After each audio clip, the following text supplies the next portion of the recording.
and welcome back to Your Gay Awakening podcast. I am thrilled to be back with me and my mini microphone today in the intro to kind of check in.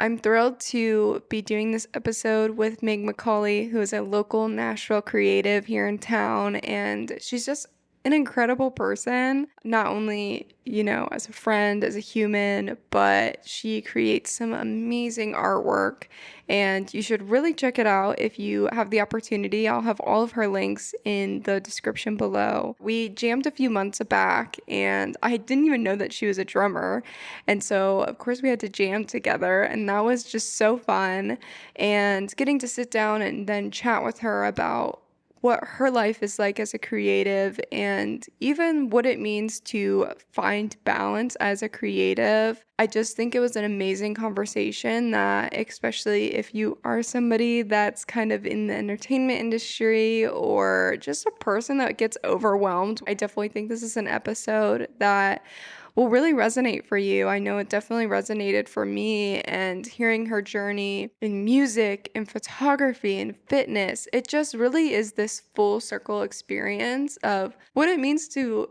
really find balance as a person who loves many things, loves to spend time with people, loves to pour yourself into your art. It was just so inspiring to talk with her, and I hope you enjoy it as much as I enjoyed the conversation. And let's just get right on into it.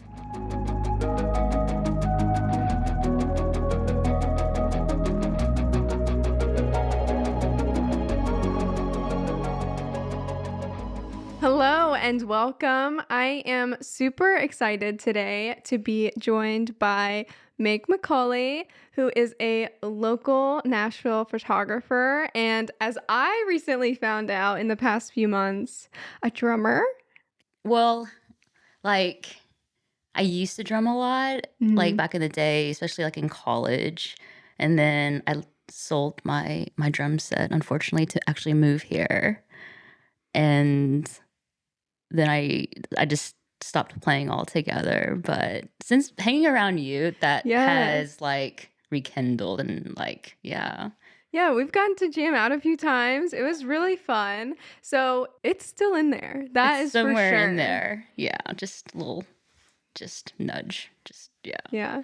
Will come out. If you don't mind, in your own words, I'd love if you could just describe who you are, what you do, and yeah, let's just start there. Yes, I'm Meg. I am a music photographer based here in Nashville. I love cats. I love therapy and gym life. And I love banana flavored lattes. You got to try one if you haven't, by the way. You said your favorite was that Frothy Monkey? It is actually, I've discovered they sell it at Portland Brew. Oh, okay, yeah. Yeah, so it'll change your life. Okay, well, if you're local to Nashville, it sounds like that's what you're going to have to put on your list. It's just so good. But yeah, queer, a person of faith, lots of crazy layers.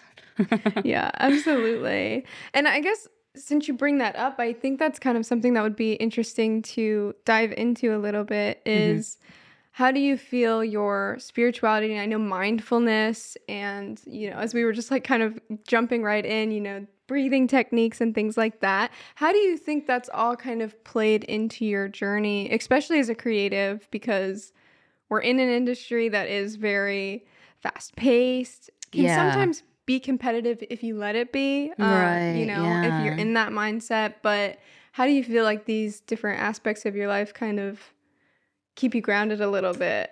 Man, it's just so crazy, how much I realized what was lacking in my life, especially with not taking care of my mental health, which I know is something that we, especially as creatives, we all fall into.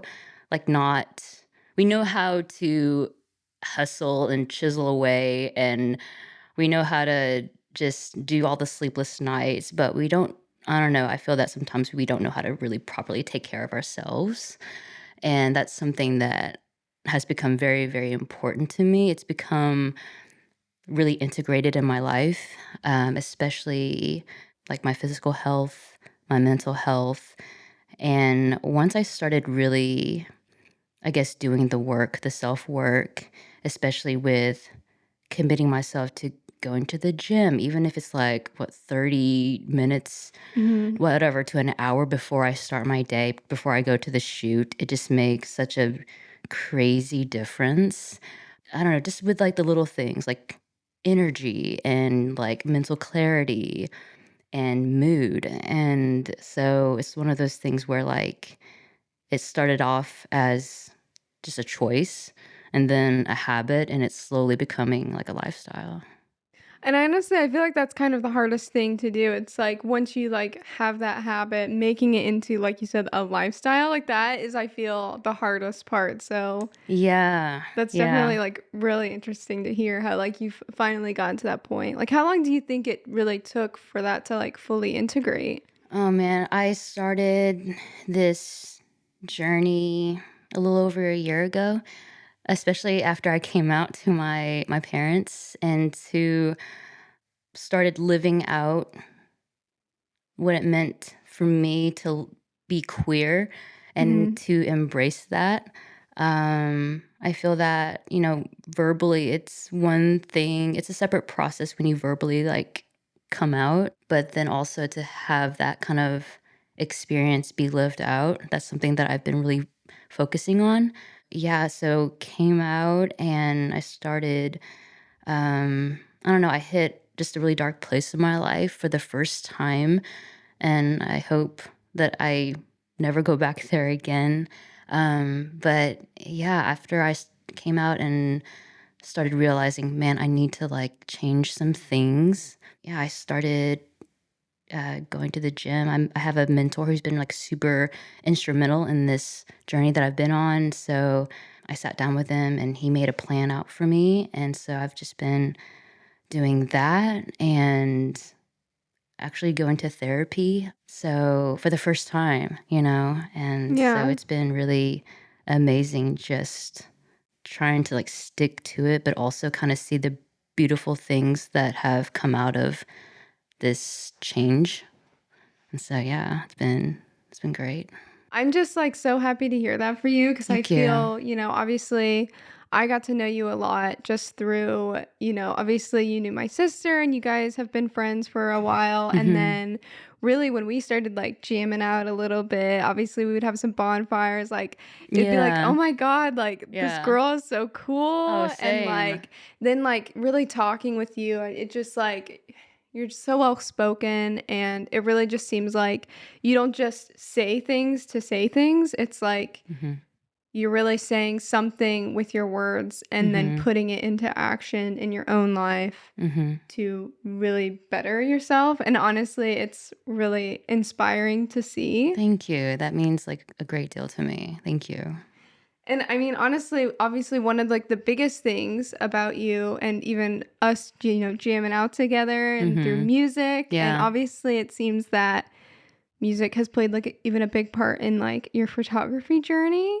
I would Yeah. just like love to dive in a little bit on like how you got involved in photography and even how like music played into that. Obviously, like you said, you played drums a little bit when you were younger, and then Yeah. now, it's kind of like this mix of still loving the passion for music, but combining it with your love of photography, which I think is kind of the best of both worlds. Oh, yeah. Yeah, for sure. I played music a lot in college and I played in my brother's band. I even recorded like a little EP, and that was just a really fun outlet for me, especially like during school. And then And what did you originally go to school for? studio art. Once I graduated, I went straight into grad school. Oh, wow. I wanted to become a sculpture professor and teach sculpture at the collegiate level, as well as paper making.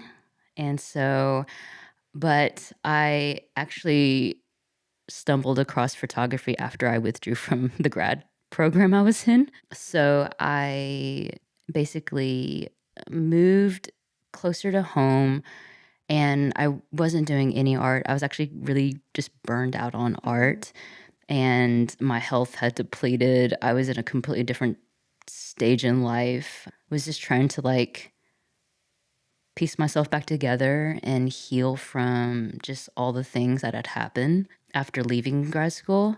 Like, I know this sounds like cliche, but like I would Mhm. literally just go on like these nature walks.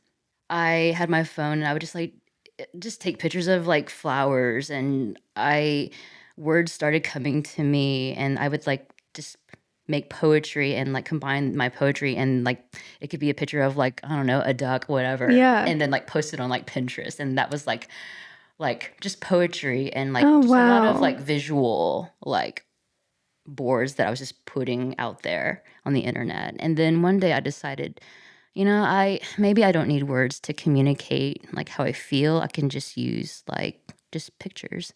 And so I called a buddy of mine who worked at a local camera store in Little Rock, and was like, "Hey, what do you have for like amateur photographers?" And he sold me my first little nifty 50 lens, and my first Nikon camera. And so from then on, I started just documenting everything. I carried this camera like my diary. Anytime I would like hang out with my girlfriends, like I was that one friend who brought her camera on all of our I adventures. love that. Like we would like check out just abandoned houses, and like I would just have my camera and just take random photos of them. And so it was a hobby for the longest time. And when I moved to Nashville, I didn't move here specifically for photography. Mhm. I was just wanting to just get out of Yeah. where I was and just find out what I wanted out of my life. And a friend of mine invited me to see Julia Michaels. I thought to myself, man, it'd be really fun to photograph her. And so I reached out to the venue manager, and it's crazy because she and I have become really good friends, and she also played a really cool part in me doing what I'm doing now. She was like, "Do you have a portfolio to show?" And I was like, I don't. This is what I have. And I was expecting just like a hard no, but I'll never forget what she said. She said, "I want to help you with your dreams." And so I rented like an 85 millimeter lens, and I brought my camera with me, and I shot Julia, and it was the best time I ever had. And so that was kind of like, I don't know, it just kind of paved the way into like what I'm doing now. It's kind of like when you take like a roll of like tapestry and you roll it out Mhm. on the floor, and you see it just move and continuing on, and you follow the movement. That's literally how it was for me. That's so crazy. So then from there, were you pretty much just like, I'm all in, I'm gonna like photograph as many artists as can? Or was it more like it was kind of more of the sparking moment and it maybe took some more time for it to like kind of continue into the journey? After photographing Julia, I started just shooting more artists like who performed live, and so everyone started kind of recognizing my work as like live show photography. And then I remember I was doing, literally, it was like $40. It was like a $40 like photo shoots. I was just trying to get like my name out there.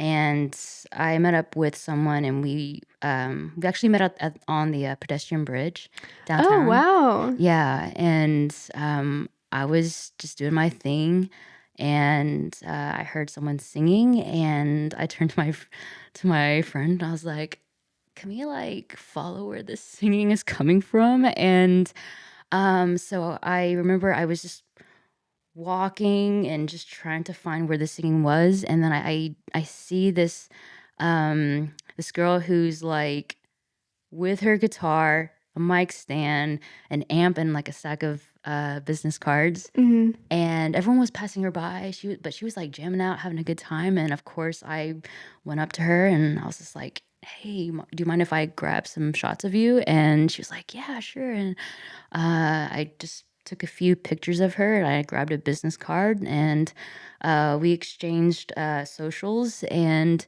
then later on, she started just growing and expanding her music, and she invited me to go on a US tour and then a UK tour.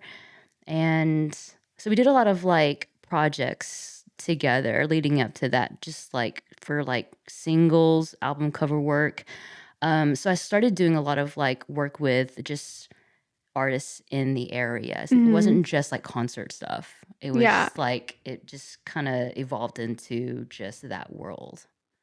That is just so beautiful, especially like I remember hearing that story for the first time of you like on the bridge and just this magical moment of another musician on the bridge just happened to be there at the same day, same time that you were there, and then all of this like beautiful like synergy that happened It's concluding crazy. that. Yeah. And it's just kind of crazy, like thinking about it, some of the stuff that I've seen recently that you've been working on is the Hmm. Blue Hour series, where you kind of Yeah. like, Yeah. it does seem like you take some photos and then like you've been posting like these really cool videos, which again, like I'm telling you, Meg just has like such great wisdom. So I Oh my highly gosh, I recommend don't you know. check them out. Like they're really beautiful, like not only just like well shot and like just beautiful to look at, but So they cool. really like leave you with a really good like feeling in your heart. And so I'm curious because as we've been talking about your journey in photography and even those like first moments of like going for those nature walks, Yeah. do you think that there's been any connection with kind of your first beginnings in nature photography to kind of this Blue Hour series, playing with light and these outdoor settings? Typically, they have subjects and Yeah. they're just, Yeah. again, super beautiful. But I'm just curious, like, what inspired the Blue Hour series that you've been working Oh on? man, you know what?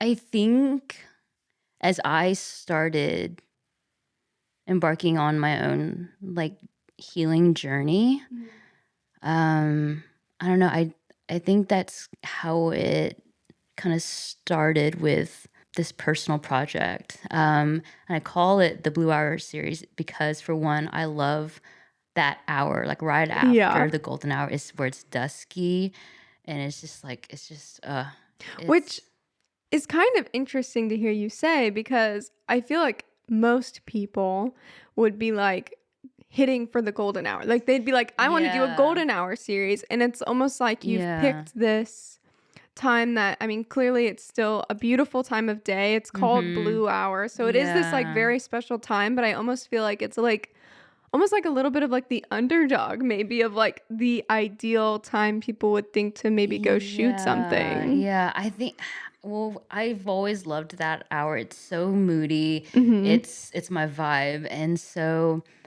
like I wanted to kind of bring people in on these like just these walks, these very casual like interactions and just talk about real stuff. Just what's inspiring you, who are you? Like what is your story? And not all of it is going to be all rosy and fun and all about the highlights. Yeah. And so a lot of it has turned out to be just mental health inspired. Hmm. And so, like struggles, we talk about struggles and overcoming and just real life stuff. And so, I think that also kind of, I don't know, it just kind of went well with like the time of day we shot. Yeah. Just really kind of being in that space of that's quiet and calm, and it's just us and like literally it's just us and no one else around us. And so yeah, I ended up sticking with that name, Blue Hour. So Well, I just love it. And I know you were working on one a little bit yesterday. yeah. So Yeah. tell me a little bit about just a sneak peek for anybody that may be interested in tuning in. What one did that entail? I kind of saw you mentioned like a little bit of a rigging situation. And then Yeah. I saw on your story, Mhm. and it looked really interesting. It was kind of like shot in this bed, and then like you're like Yeah. over top. Like I'm just curious, like Yeah. Yeah. was kind of the inspiration for that shoot, and what kind of device were you rigging up to like create the shot? So I wanted to kind of I built this crazy random contraption to create some video transitions, and I will definitely show it to you once I've stitched everything I would love to see together. it. Hopefully, I mean, it'll be exactly what I imagine, but whatever. It was something that was just very kind of spontaneous and random, and I just went with it. And so we shot at her house. For one thing, I wanted it to be start off in a space that was just very, very familiar to her, and a space where she can think and have her thoughts to herself and just be and let go. And so we shot in her bedroom, and I just grabbed a bunch of like just scenes and just shots that I thought were very interesting. And then we shot outside in her front yard, and she was such a great sport at it, because I don't know if you're ever on one of these like blue hour shoots, I'm gonna Mhm. ask you to do random crazy stuff. I Like love it. literally, she was like from afar, you'd be like, are they having like yoga sessions? Because it involved a lot of like physical Yeah. activity, and I was like, you're gonna have like strong abs at the end of this. But yeah, so we shot at her house, and then we went over to the Wedgwood, Houston area, which I forgot how super vibey it is over there, especially at night. Like really Interesting. cool like train tracks and just really cool lights outside. It was such a vibe.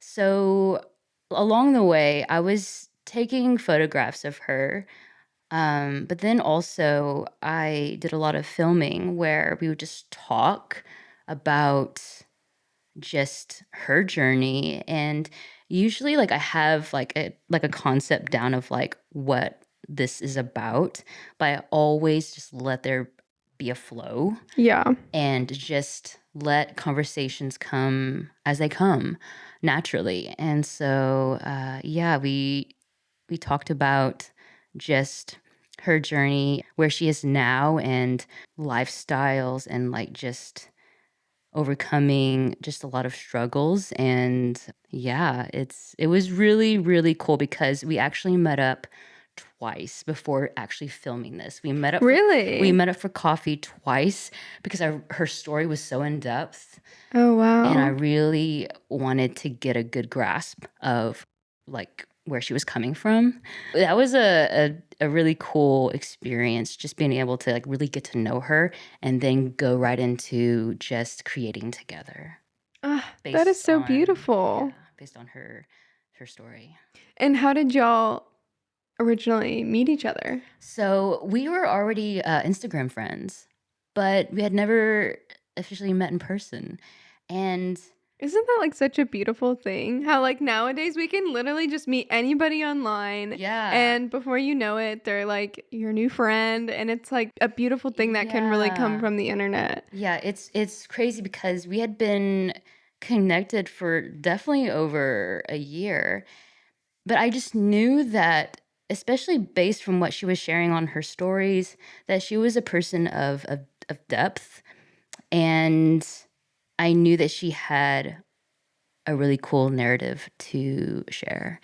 And so I just DM'd her, reached out to her, and just introduced myself and asked her if she would be interested in participating in my next Blue Hour series video. And she was like, yeah. So we met up for coffee twice. And yeah, that's how we met. That's so interesting. And obviously, I've seen pretty much most, if not all, of the Blue Hour series that you've done so far. So, would you say that a lot of these series and the people that you're talking with and that you're capturing their story within this, these visuals, Mhm. are most of them having a queer background, or is that something that you're kind of looking for? Or are you just kind of like just anybody with an interesting story? Like, what's kind of like what you're kind of looking for when you're planning these out? So far, when I look back, most of the people that I have actually hung out with, have done these Mhm. videos with, have are queer. I think it's because I feel kind of fairly new to this, I don't know, where this kind of stage in life where I'm trying to like navigate things Yeah. and learn what it means to be a lived out person of faith and be queer. And so a lot of these conversations have come from people who share that same kind of, I don't know, experience. And so somehow they always end up being queer. I don't, and That is so amazing. and a few of them have been just really, of course, like really awesome Yeah. people who, just creativity. We've talked about, just like their artistry. It could be a singer songwriter, a person who's graduating college and they're trying to figure out life after that. So it's been just multiple different topics and different things that have inspired me. But yeah, as I look back, I'm like, man, most of them are queer, and so which is pretty cool. Yeah, a really cool synergy. Yeah. Something you mentioned is you exploring this side of yourself where you're trying to navigate what it means to be queer while also being a spiritual person. Mm-hmm. So if you don't mind, anything that you're comfortable sharing, I am just curious like what that means for you and how you're Mm-hmm. able to still connect with that side of yourself while still being authentic to who you are. Yeah, yeah. And I came out way later in life. And I think also, I don't know, I see a bunch of, especially I guess like Gen Zs who have this really beautiful spirit of like of bravery and Yeah. passion that I just didn't have when I was their age. And so I feel that especially coming out, I've learned that I can't separate the two, my faith and my queerness. Like my faith is still very much significant and a big part of who I am. I love, my friends who are devout Christians, and I don't have anything like against people who go to church.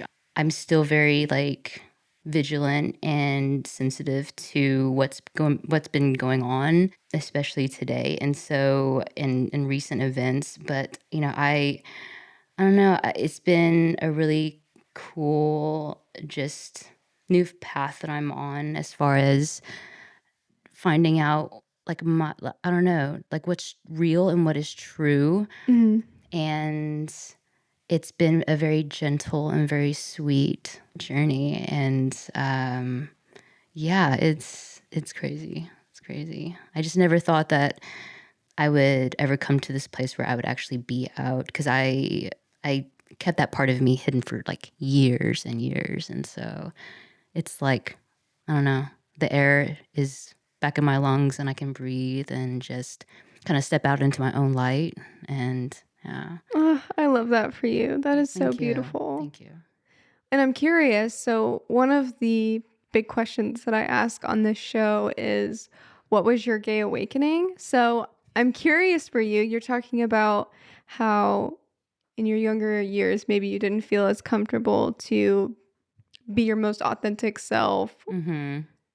And so I'm curious, was there an awakening moment for you? I mean, and this could be something as simple as one singular thing that inspired it, or even these small series of events that kind of made things click and you were like, oh, okay, maybe I'm understanding what's happening and what I'm Honest, feeling. you know, honestly, Meg Ryan was my gay awakening. Like, yeah, Really? like loved her and like You've Got Mail. I thought she had like the coolest like haircut and just, I mean, all of her like evolving hairstyles and just her and like just her character and just her, I don't know, just her as a just a beautiful actress. Yeah, I think that was That like is my incredible. yeah.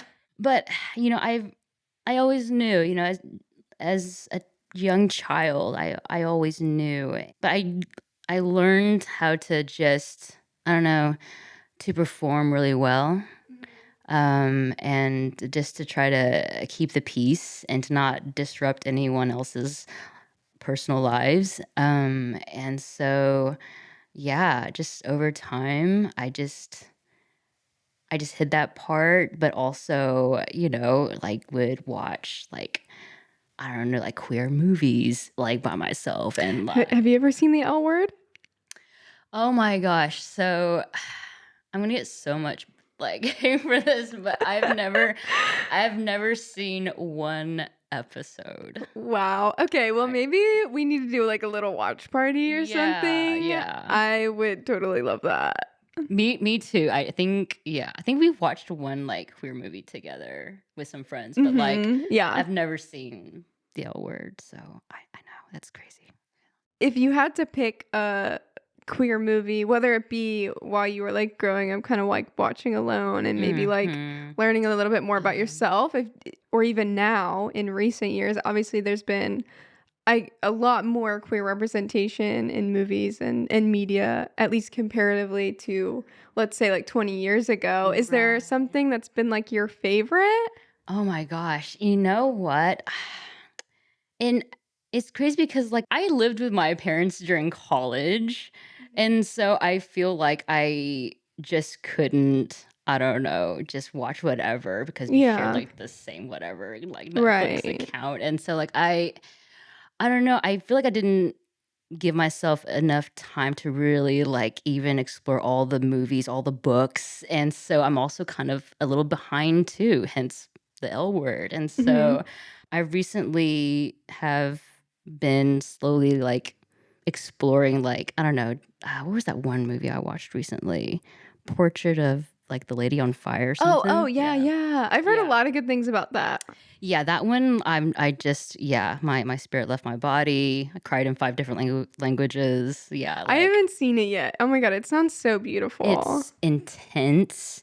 It's so good, especially if you like really dramatic movies. Okay, Yes. well, I might have to add this to my list because It's I have it's not so seen it good. yet. Oh, you're just Oh, but yeah. God, I can only imagine when you say crying in 5 different languages, I'm like, I can only imagine what I'm gonna look like ugly crying in the basement, just like an absolute mess. Yeah, it's you'll be a mess, but in like the best way possible because 'cause you'll Yeah. just be like extra gayer after you watch it. So Oh my God, yeah. I love that. Yeah. That is too funny. Yeah.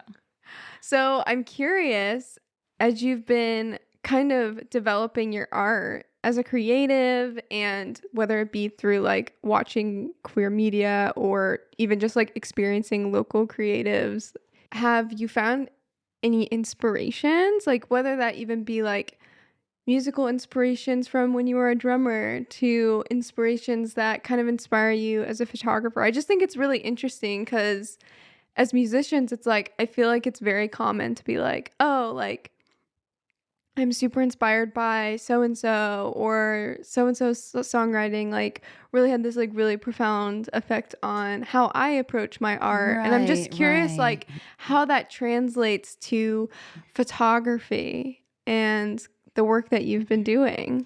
You know, I have and I love that we started, like, jamming out together because that really, like, it lit something in me, something that I haven't felt in a long time. But just like that just the few times that we jammed out, it just kinda propelled me. It was like a catapult Mhm. to me actually doing stuff that I like and that I wanna do. And I know that, like, as creatives, like, for sure, like, we're gonna experience, like, those moments of, like, burnout and we taking a break, hopefully not quitting, but just taking Mhm. a break Yeah. from our art. And I know for me, I'd hit a point where I was really just kind of, yeah, like experiencing those moments of just like fatigue, like creative Yeah. fatigue. Well, because it's like almost like with any muscle, like even if we're just thinking like going to the gym and stuff, it's like as creative as it feels like you always have to be creating, which in a way it is like a muscle that you have to continue working. Mhm. But almost like you're saying, it's like something where if you are always working that muscle and you're just continually like pushing it Oh to my its limit, gosh. like at a point, like you might be Oh my gosh. like pushing it past its point of needing recovery time. Right. I love that you actually like said that and you used gen Speaking your language. yeah, Yeah. like as a reference because like I'll never forget and I'm co-signing with you on this. Um when I started working out, I was so like quick to just increase like the weight and just use like the heaviest like Oh, yeah. weights ever like on my third day. And my gym buddy, he was just like, "What are you doing? You're gonna hurt yourself." And I was like, you know what? That's so simple but so true. And I take that and I apply it to like even like my art as a creative. So like in order for me to like even accomplish what I want to accomplish, there's this like process and action of like letting go. Mhm. So if I'm adding on more weight that is causing me to have like bad posture, consequently, it's going to hurt my body. So in order to gain more and to accomplish more, like I have to let go. Mhm. And so for me, I was dealing with just a lot of pressure and performing and doing stuff that I really wasn't, I don't know, it wasn't fueling my fire anymore. And so that's how I don't know, I guess that's when I started doing my own personal projects, like the Blue Hour. Mhm. And when I reached out to you and was like, hey, let's start jamming together, you know? And so Yeah. just kind of like putting those things into practice. I guess, yeah, your passion into practice and not so much performing. Mhm. And so it's just like just those things where I don't know, I just started listening to that inner voice, you know? Yeah. And yeah. So do you think kind of doing these personal projects has helped almost kind of be that recovery time, or are there other things that Oh, you like to do that kind of help in that almost like recovery time, quote unquote, for when you're kind of going through creative burnout? man, I feel that especially now and recently, just saying yes to myself and going after what I want to do, what makes Mhm. me happy has been very medicinal for sure. Of course, like even going to the gym, of course, like it's become so integrated into my life. That helps significantly. I can like tackle a project with a clear mind and have a ton of energy. All these things, these personal projects and these personal pursuits have been so rewarding and so fulfilling. Ah, that is so beautiful. Is there anything else that you would say is super helpful? I don't know. I 'cause I hear like some people like to journal, and that's kind of like a way to still like not necessarily be creative, but like kind of spout Mhm. out just like word vomit. 'Cause I know there's like the artist way, which I've never done. I've heard many great things. I know I probably should do it. Have Yeah, you ever yeah. done it? So I had the book Mhm. a while back and I let my roommate borrow it and then she moved away and then she took Mhm. it with her. So I didn't have it anymore. And I Mm. actually told your sweet sister about that. I was like, not venting. I was just because Mhm. she had brought it up to me, and I told her, oh, well, I used to own it, but not anymore. And Mhm.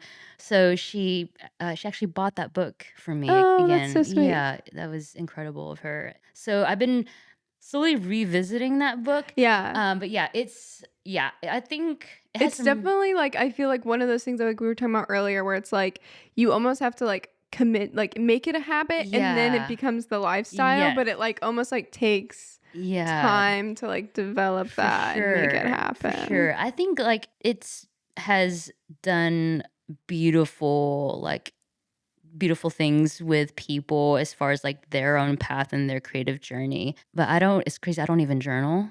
I Yeah, just I get I that. just don't think about journaling, I don't know, I find that running, gym life, that's how I process just all of the things. I love that. It's almost like channeling your emotional, which obviously I know that they say that that's like a huge thing, and maybe Mhm. I should check it out. But it's like one of those things where it's like you can channel almost like things that you're going through emotionally through your physical activity and almost use that as a way to like, I Yeah. almost want to say like purge those feelings out of your body, but in like a Right. really hopefully healthy way where it's like I know that I'm gonna like accomplish something today in the gym and that makes me feel really good. Like if that's the one Yeah. thing that I did today, like I'm glad that I at least did that one thing. Yeah, it's wild how spiritual, like, your workout can be, like, that world. Yeah. It's definitely a spiritual experience. I don't know, I can't live without it, and so it's very important to me, so I so love that. I'm curious, so of all the things that you kind of do, because obviously the gym has become a huge part of your life, is Mhm. there something specific that you love doing the most, whether it's like lifting or running or, whatever it may be? A core exercise has been, my legs and my abs, which is like leg day is like the no one likes a leg day, of course, Yeah. but it's strangely, it's something that it's growing on me in a weird way. It's just growing on me. I think it's because, maybe, I don't know, I've held a lot of, like, stress and even, like, just trauma, like, in here, Mhm. and that's why even I think what we were talking about earlier about, like, breathing techniques, it's so vital, and so Yeah. I think that's yeah, I think abs and exercising those muscles and, of course, legs, have been my favorite. Of course, I depend, like, on my legs for, like, most of, like, my work, even, like, with, Yeah.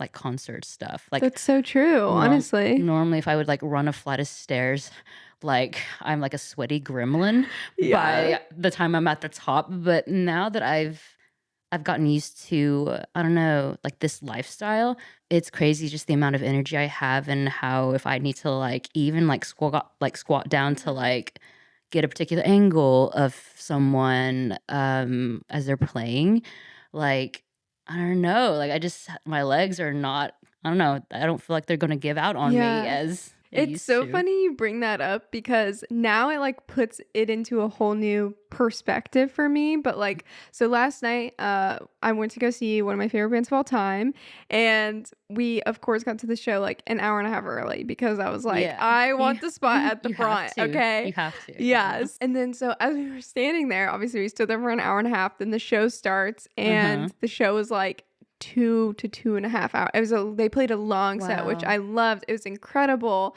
But oh my God, by the end of it, I was just like, my back. I was just like, this is Oh my awful. Like how goodness. do people do this? And now it like really puts it into perspective because not only are you like standing for like hours on end, it's like then you're like holding up this camera. Like surely like Yeah. it's like Oh my so much goodness. more than like even I would think just Right. because like I have never thought about it in that way, but to like really put that into perspective that that's like kind of what your night looks like every time that you shoot a show Mhm. or even do any kind of shoot where it's like very you have a lot of momentum and like you said sometimes you're squatting down, sometimes Yeah. you're like having to get up on like a super high Yeah, chair like on top of a yeah. bed just to like get that It's shot. so it's again, it's wild, like, how much of, like, gym life has crossed over into this world that I also love very much. Yeah, I don't know if you've ever held my camera.